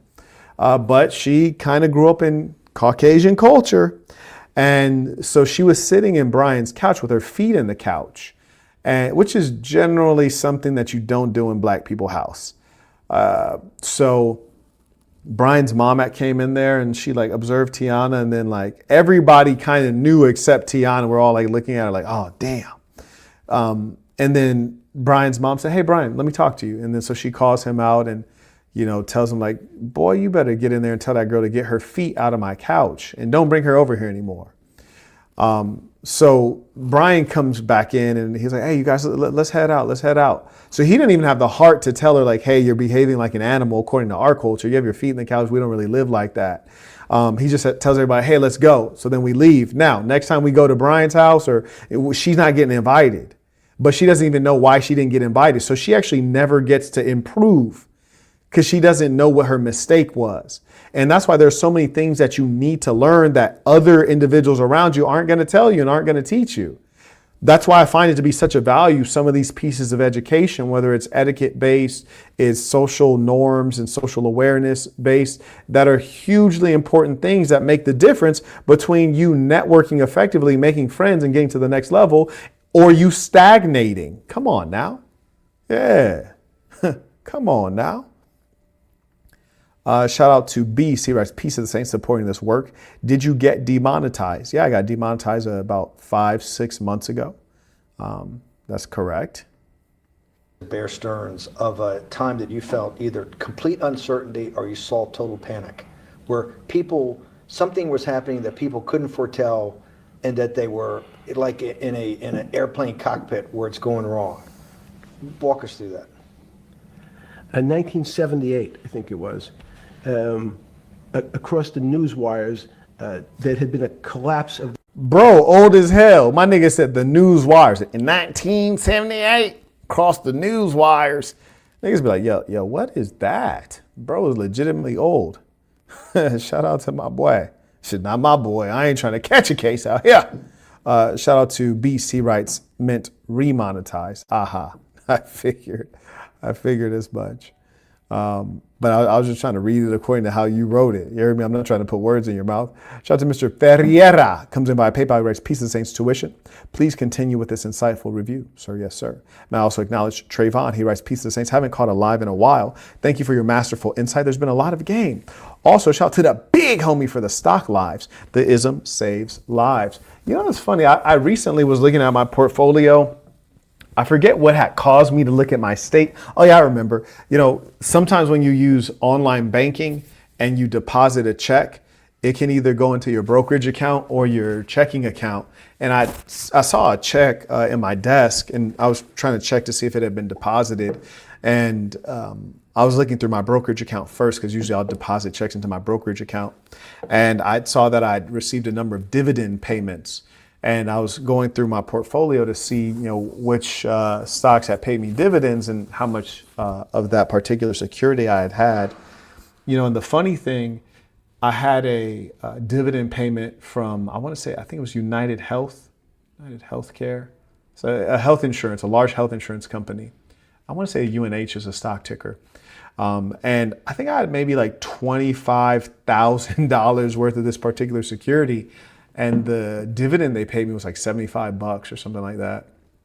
Which so then I don't want to say I have an obsessive personality, but I focus on details, and when I'm interested in something, I'll go through the details of it. So I go through the whole year and look at all of my dividend payouts and look at how much I own of a particular stock. And I thought that it was actually quite fascinating. You hear a lot of people talk about living off of dividends, passive income. I want to live off of dividends of my stock portfolio. And the truth of the matter is, if you want to live off of dividends and have a comfortable lifestyle, you probably need to have at least, according to my calculations, $6 million in stock. Just leave $6 million sitting in your stock portfolio to have enough money to get enough income to live comfortably on dividends. So I just think that there's a lot of lies going on in this world where you hear things that are just not quite true. Me, I never invest for dividends for the most part. I like dividends. It looks really cool. Oh, wow, I'm getting paid from doing nothing. But it's a little more complex than that. Often the simple story is not the true story. What people don't know is getting paid out dividends is not really any more profitable than a stock that doesn't pay out dividends. I'll keep it simple, but let's say a stock pays out a dividend. That's kind of coming out of the share price. And for a stock that doesn't pay out the dividend, maybe it's gonna stay in the share price. It increases the share price. So it's just the difference between a stock paying out money for you to decide what you want to do with the money versus the stock taking the profit and reinvesting it, keeping it in the company and increasing the share price maybe. But it's not a significant difference. I think it's just yet another oversimplification. But my whole point is that we really wouldn't need a lot of this stuff if we lived in an honest, healthy society. And we don't. And that is why I am organizing the saints and pushing this movement. And if you haven't become a part of this thing of ours, peaceofthesaints.com, log in, boss up. Because at the end of the day, I don't really mess with you if you ain't a part of this movement. The currency in Thailand, on the other side of the world, had no relationship to me. I wasn't sure where Thailand was. But the fact that a currency, a country's money, had all of a sudden dropped tremendously in value affected the rest of the world's markets. And people panicked because they'd never seen that before. A very small part of a very complex system had a shock throughout the whole system. So prices on Park Avenue apartments, the bond markets, the stock markets, every started to gyrate. There's an old mathematics expression that if a butterfly wings in Mexico make the wrong turn, it spins out, and eventually by the time it gets to Canada, it turns into a tornado. So these are part of complex systems. So yeah, Wall Street in certain parts. Santa Fe Institute was supposed to actually come up with a formula for that, for the butterfly wings. Why in 15 years did you reach the end of at least that experiment? Every attempt to, This new search for science may go back to when people were actually talking about a soul, and you said there's no doubt in your mind. When he was talking about quantum table, as we go into very super small quantities, quantum physics. Commitments. That's why I'm not married. I'm peeling this onion back a layer at a. Yeah, interesting. Of all the things that Mr. Epstein's been a part of, you would think that this guy could find some more interesting and engaging questions. Excuse me. Shout out to Trayvon. He writes, Peace of Saints, haven't caught a live in a while. Thank you for your masterful insight. Oh, I already read that one. Please forgive me.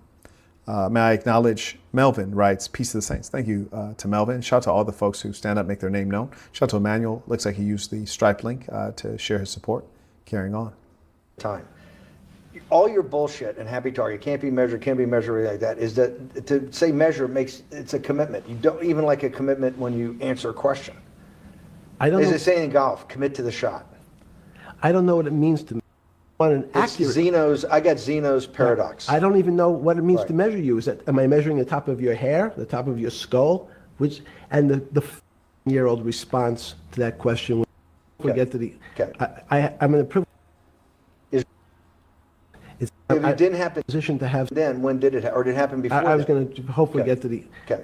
I'm in a privileged position to have some of the world's smartest people come to my house and tell me what they think about different subjects. And I finally realized that the thing that they had most in common was there was this area, no matter how smart they were, that when I asked them the questions, they said they'd have to resort to a 500 or 1,000-year-old response to that question, which was, I don't know. You know who else found that out? Socrates. That's what. Oh my God, this Bannon guy's an idiot. Oh, this guy's an idiot. Oh my goodness. There's nothing worse than being stupid and not realizing how stupid you are. So Epstein's clearly alluding to this line of thinking, and then Bannon, well, you know that reminds me of Socrates. It's like, yeah, duh, buddy. Yeah, duh. It reminds everyone of Socrates. Like, it's extraordinary. Good Lord. That was dumb. Socrates kept doing, right? Socrates kept asking all Look the at experts. Epstein's face. He would go through, Look at Epstein's face. question after question after question, and realize at the end. Imagine telling any person that's reasonably educated about Socrates like they've never heard of Socrates. That's like talking to a person who regularly watches basketball and saying, like, you know, Michael Jordan could dunk from the free throw line. You know, Kobe Bryant used to, like, Steph Curry shoots 1,000 3-pointers a day. Oh, wow, this guy's an imbecile. They didn't really know. They really didn't basically understand what they were talking about. And one of the things that people won't enjoy, it turns out that potentially one of the bad things to teach children is how to write. So it's writing, reading, and arithmetic was supposed to be everyone. It's obvious. Institutions that are set up and try to put forward knowledge and understanding. 100%. The devil himself. The devil himself said, "I'm going to exchange some dollars for your child's life." Do you think you're the devil himself? No, but I do have a good mirror. It's a serious question. Sorry. Do you think you're the devil himself? I don't know. Why would you say that? Good people, and this is good research. Okay, I'll take the cash from any source, including you. 100%. The devil himself. The devil himself said, "I'm going to exchange some dollars for your child." You know, one thing is very quite funny is there's a lot of interesting things going on in this interview. Number one, Epstein is not being rude. He's not being rude at all. Even though Bannon is being rude at various points, and I don't know if Bannon's just very unrefined or if he's intentionally being rude, if he's trying to press buttons, who knows? But at times he certainly seems like a dolt. There's just no doubt about that. But the way Epstein reacts unbothered and unemotionally, I don't even think there's an effort to it. I think it's actually quite effortless. Self. I don't know. Why would you say that? Because you have all the attributes. You're incredibly smart. You remember the devil is somebody devil knows. smart? The devil's brilliant. You read Milton's Paradise Lost. No, the devil scares me. Satan is at the number one or Stop two stuttering. And the reason he goes to hell and leads the rebellion is because he can't be the top guy. And his thing is, I'd rather reign in hell than serve in heaven. I saw that in a movie once.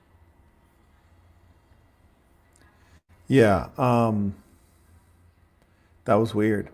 Anyways, ladies and saints, it's been a pleasure at this time to fellowship with you all. Until next time.